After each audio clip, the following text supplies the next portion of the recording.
Hi, I'm Beaver Buddy. Get ready for a magical children's story with a heartwarming moral about breaking free from what holds you back and chasing your true dreams. What if an astronaut found herself trapped in the most unexpected place? In a quiet town called Droplet Bay, a strange glass bowl sat in the middle of a lab. Inside the bowl floated bubbles, wires, and, most surprising of all, a tiny astronaut named Zira, wearing a shimmering silver suit and blinking helmet lights. Zira wasn't from Earth. She was from the floating city of Nebulon, where explorers were born to float across galaxies and dance among the stars. But during a mission to study Earth's oceans, something went wrong. Her shuttle crashed, and she awoke in this odd glass prison with water swishing everywhere. Dr. Klint, a peculiar scientist with jellyfish glasses and seaweed-colored hair, had rescued her, but didn't realize she was a living being, not a toy. "Such a fascinating model," he murmured as he tapped on the bowl. Zira tried to shout, but only a muffled gurgle reached his ears through the glass. The lab was full of gadgets, aquariums, and talking parrots that mimicked machine sounds. Zira floated helplessly, tapping on the glass, day after day. One evening, the moonlight struck her helmet just right, sending sparkles dancing across the lab. A robotic crab in the corner twitched and turned. The crab, named Klint, was built from broken watches and camera parts. He scuttled over to the bowl and blinked his glowing blue eye at her. Zira tapped 3 times. Klint responded with 3 mechanical clicks. They couldn't speak the same language, but somehow they understood each other. Over the next few nights, Klint brought her small tools: a paper clip, a bent spoon, and a shiny bowl. Zira hid them beneath a swirling sea plant. Using the spoon as a lever and the paperclip to unlock the pump vent, she began crafting a tiny escape pod inside the bowl with Klint's help. But time was short. Dr. Klint had just received an offer from a museum to display the strange floating figurine forever under heavy glass. Zira's heart raced. She missed Nebulon.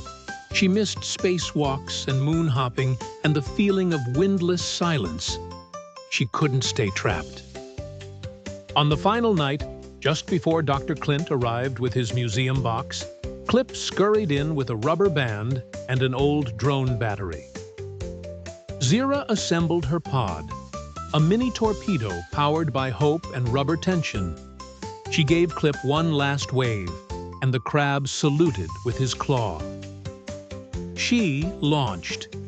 The glass trembled. Water swirled into a whirlpool. Dr. Klint dropped his coffee as Zira shot from the bowl like a silver comet. But instead of flying free, she hit the ceiling and fell into a nearby fish tank with a dramatic plop. Fish swam away in confusion.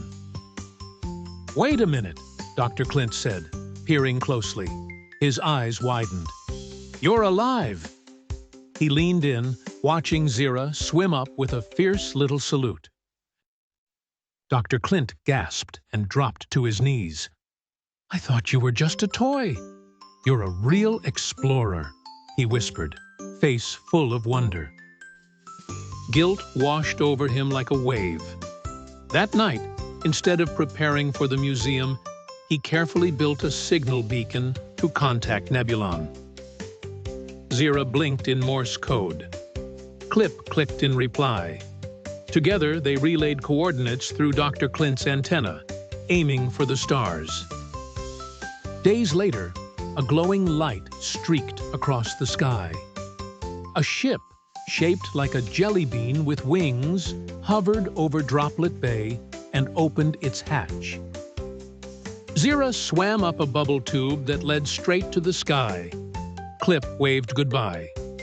Dr. Klint smiled with teary eyes and a proud, soggy lab coat. Back in Nebulon, Zira was greeted with cheers and shooting stars.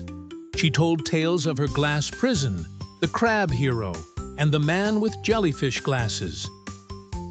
Her story became legend, not because she escaped, but because she never gave up, even in the strangest place far from home.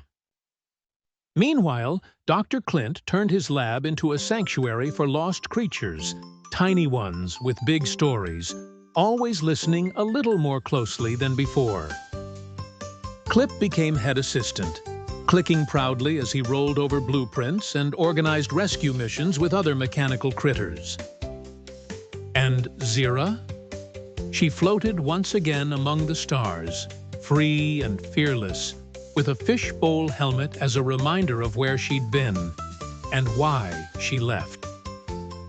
Moral: sometimes the thing that holds you back becomes the very reason you find the strength to break free and chase what truly matters.